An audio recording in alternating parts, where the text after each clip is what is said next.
नमस्कार, मास्टर रेसिपीजमध्ये सगळ्यांचं मनापासून स्वागत। अरे बापा आला रे बापा फणस। आता फणसच हातात आल्यावर त्याची भाजी गिजी तर बनवावं लागेल की नाही, पण ही भाजी मी आमच्या विदर्भासारखी नाही बनवणार, ती कधीतरी सांगीन परत। पण आज साधी अगदी फणसाची भाजी, तो कापतात कसा आणि साधी भाजी करून सुद्धा ती किती उत्कृष्ट लागते याचं उत्तम उदाहरण म्हणजे फणस। चला करूया जी फणसाची भाजी। आणि साहित्य आपल्याला लागेल बारीक चिरलेले कांदे, धने पावडर, आलं, तमालपत्र, लसूण, तेल, त्यानंतर जिरे पावडर, हिरवी मिरची, मीठ, हळद, तिखट आणि खोबरं, मोहरी, फणस। आता हा फणस जो असतो तर फणस नेमका लागतो कसा झाडाला ते तुम्हाला कोणाला माहिती असेल कोणाला नाही, पण हे एक चित्र बघा की फणस अशा पद्धतीने झाडाला लागतात।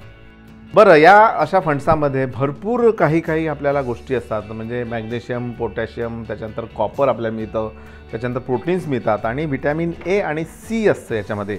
तर असं हे फणस जे असतात, म्हणून याचं नाव काय, जॅक ऑफ ऑल आणि मास्टर ऑफ मास्टर रेसिपीज असं हे फणस। तर आता फणस चिरणं एक तसं कटकटीचं काम आहे। काही ठिकाणी चिरलेला फणस मिळतो तुम्हाला, ते छान चिरून देतात मधला भाग, पण आपण बघूयात ना, प्रयत्न करायला हरकत काय। फक्त फणस चिरताना जी सुरी असते त्याला खोबरेल तेल लावतात किंवा आपल्याकडे जे उपलब्ध तेल आहे ते वापरू आपण। चिरताना याला असं चिरायचं, चीक असतो, चिकट लागतं आणि ते हाताला लागल्यानंतर प्रॉब्लेम येतो। आता जेव्हा तुम्ही फणस मागता तर फणस जेव्हा बाजारात जाता तेव्हा पिकलेला फणस नाही घ्यायचा, भाजीसाठी भाजीचा फणस मागायचा, तो असा कच्चा असतो आणि आपण हे चिरून घेऊ।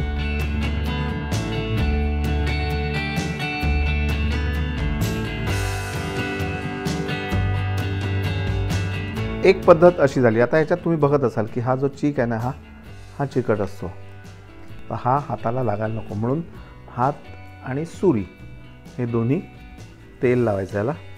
एक पद्धत ही झाली की मी असं काढलं आणि दुसरी पद्धत याचे असे रिंग्स तयार करायचे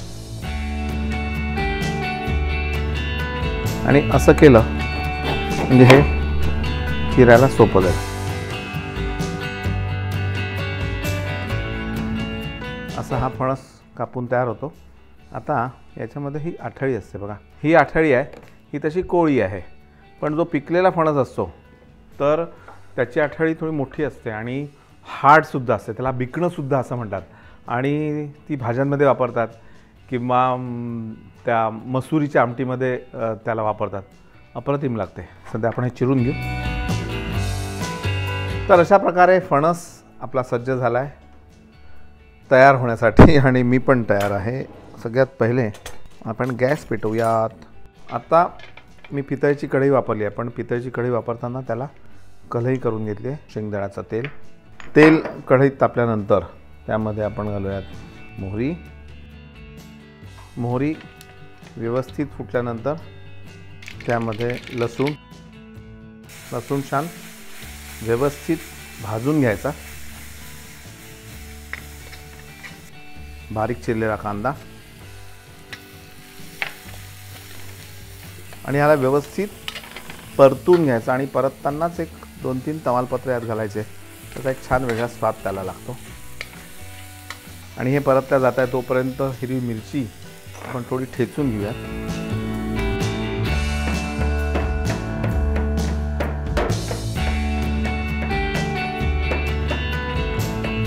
ह्याचा वापर नंतर करायचा आहे आपल्याला। गंमत कित्येक वेळा असं होतं की आपण लसूण आणि कांदा एकत्र करत असताना हा लसूण असा खाली लागतो बघा, हा असा चिकटतो, मग काहीच करायचं नाही, पाणी घ्यायचं,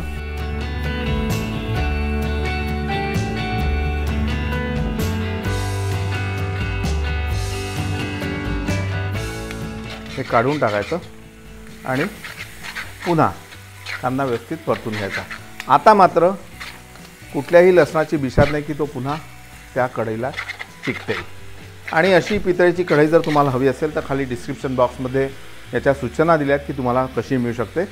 कढईत 2 प्रकार आहे, एक नवीन प्रकार आहे म्हणजे अगदी फ्रेश अशी बनलेली, आणि दुसरी आहे जुनी पारंपरिक, जशी ही कढई मला माझ्या आजीने दिली होती, तर तेव्हापासून मी ही वापरतो आहे। तर अशासुद्धा काही कढया, अर्थात त्या माझ्या आजीच्या नाही आहेत, कुठल्या तरी आजीच्या असतील, पण त्या तुम्हाला हव्या असतील तर त्यासुद्धा मिळू शकतील. आता यामध्ये गॅस कमी करून तिखट, हळद,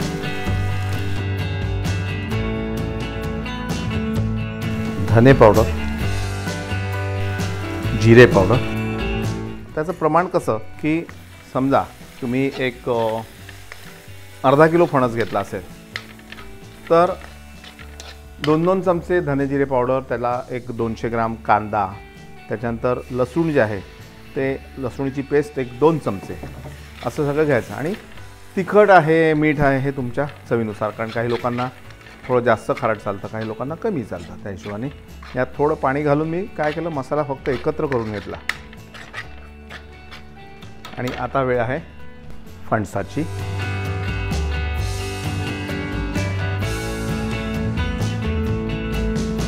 फणस छान एकत्र करून यामध्ये चवीनुसार आत्ता मी मीठ घालीन थोडंसं.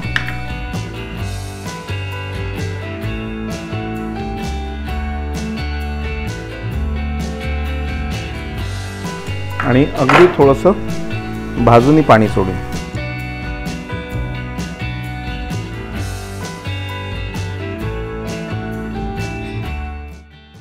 आणि हे ताट असं ठेवून यामध्ये सुद्धा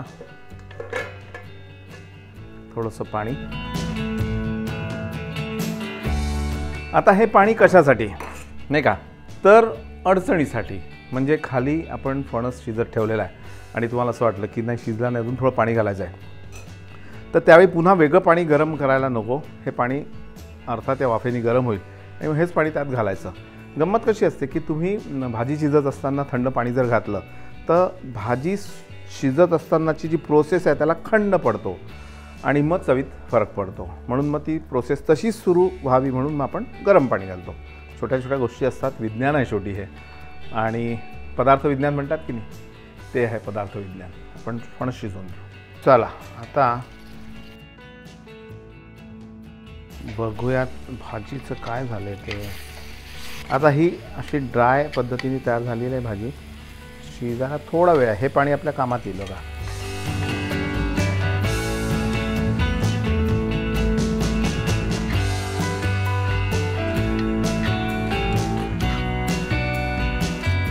यामध्ये मी आता थोडासा गूळ घालीन.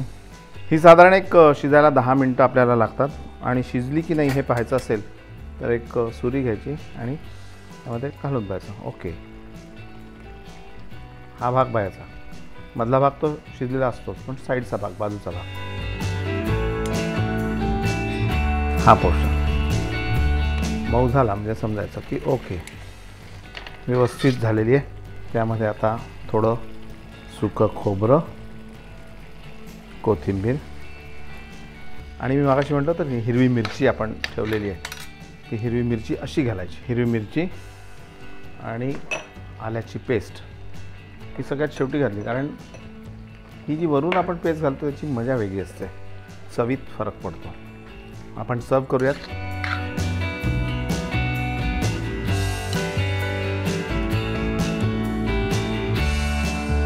वर सुकं खोबरं,